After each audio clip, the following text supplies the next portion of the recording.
That hike we took the other day almost kicked my butt. It's the first hike the dogs and I had been on like that for 3 years, because I spent the last 2.5 years working on my used RV that I bought for off-grid traveling and stuff. The dogs were a little sore at the end, same as me, but we're already planning our second and third hike coming up here. So um, stay tuned, and I hope you enjoy our channel and the adventures to come. And well, hello there. I got a phone call from the hospital yesterday saying that there was a cancellation in one of their operations, and they penciled me in so they wouldn't lose that spot. So I'm going in for my third cancer operation next week, my second one to correct the results of the first radical cancer operation I had a few years ago.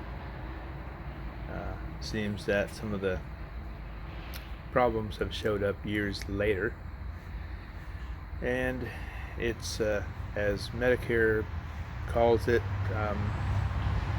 a quality of life issue.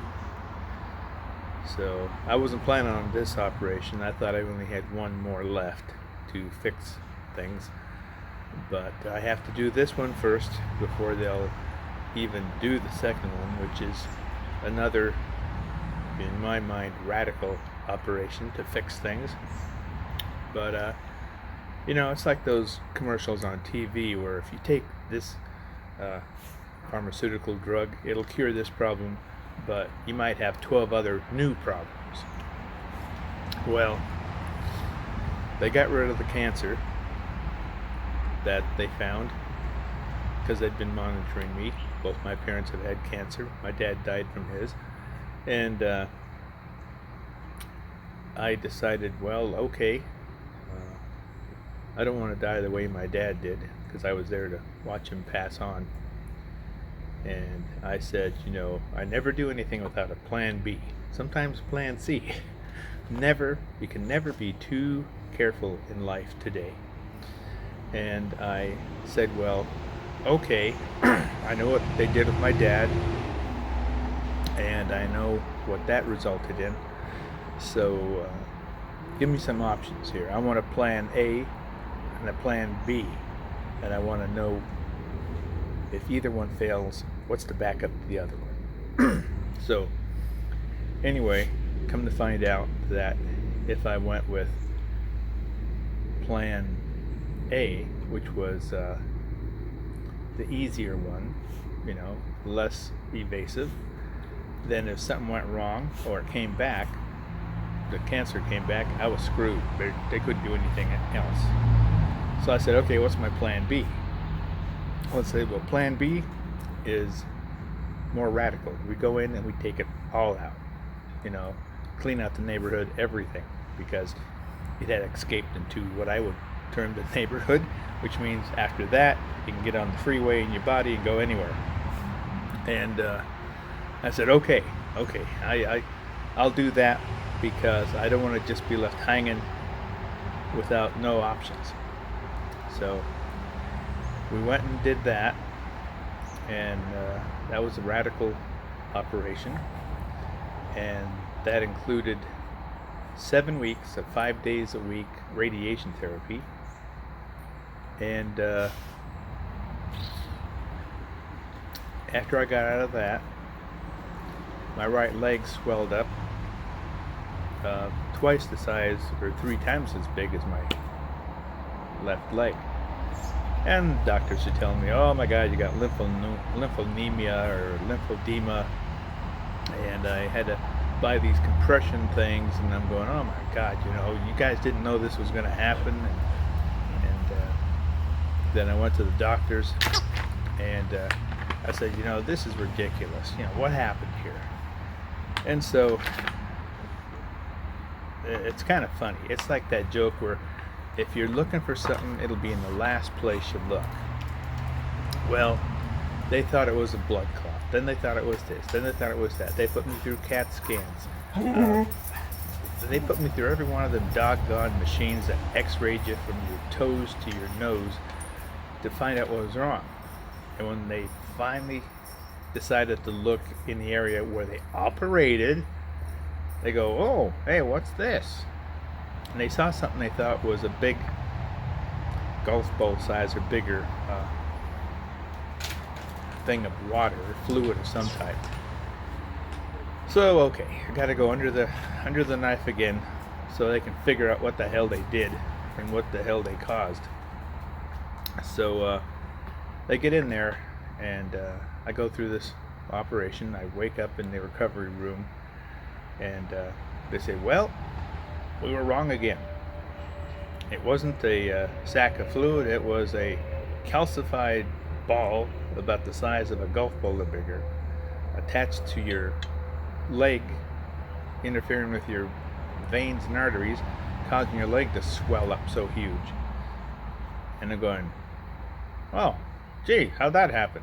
I'm thinking, the freaks, they radiated me so much they burned up my insides.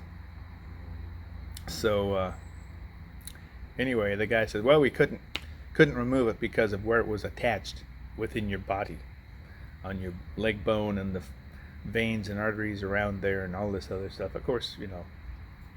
And once they said all we could do was crack it, you know, crack it loose. I go, geez, that sounds really nice. But after they did that, my leg went back to normal. Everything's fine. And now, come to find out, all the scar tissue that's been floating around in my body from the last two operations, I would guess, the radiation and all the other fun stuff you go through. But, you know, one good point is, so far, after all these years, the cancer is gone. It hasn't come back. But like those medications you can see on TV, you get rid of one main problem and you seem to have more. So, this operation I'm going into for next is hopefully to clean up all the scar tissue floating around my body that could cause even worse problems.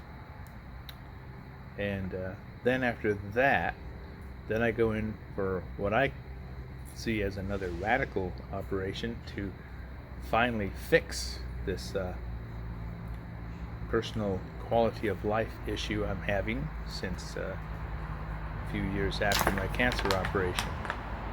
So I don't want to scare all you people out there that have cancer or think you might get it because of your parents' heredity and your background, but you know, it's just like those TV commercials.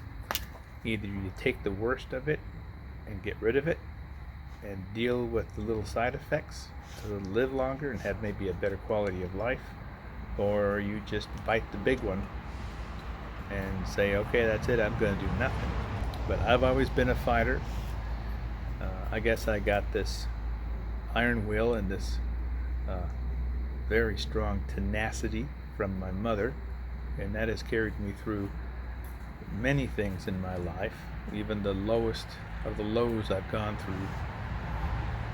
And without that strength in me, I would have been gone, you know, bite the bullet, take the last exit a long time ago. But I'm better than that. I'm stronger. I'm not going to give in. Anyway, we're back to the northwest weather. Gray, gray, gray. And maybe by 4 o'clock usually, it'll break just before dusk. You know, just to tease you. Here's a little sunshine down there, folks. Ha ha ha. But this just makes me realize that, oh yeah, I ain't sticking around here. The winters up here are getting worse. It's not this long, nice, drizzly gray skies for 9 months. We're getting hit by some big, major storms in the fall through the early winter up here. It's like one after another, coming out of the Gulf of Alaska, shooting down through Canada and the Fraser Valley right into Puget Sound like a funnel, and it's crazy. It's like somebody tilted the world. The weather everywhere is changing. I thought I'd get this out to let you know what the heck's going on with me. I'm gonna try to get my videos out once a week, as I have been. I've got lots of things I can talk about. It's just whether I feel up to it after this operation, and I'm hoping I can get the next one as soon as possible, because I want to be through with these 2 operations and fully recovered, so I can take my girls, jump in our old RV, and get out of here before the storms and the long drizzly winter sets in, because you know, I'm tired of it up here in the winters. It is what it is, folks. It's life. Either deal with it, or you cower in a corner and cry. So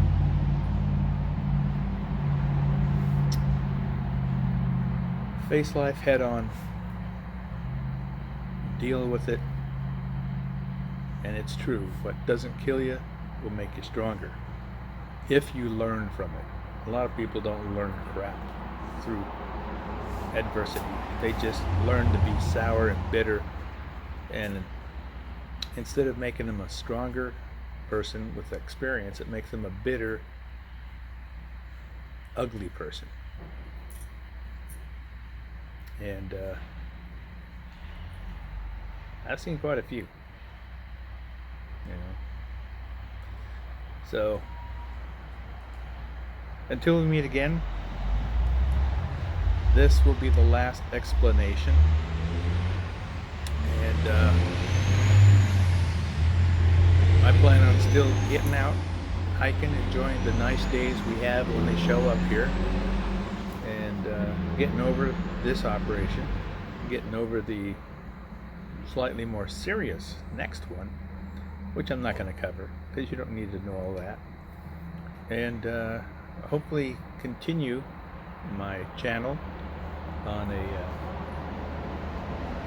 up note, and show you that, you know, if you don't give in to life, if you don't surrender and say, oh, poor me, pity me, if you don't take that pathetic route, then life can still be satisfying for you.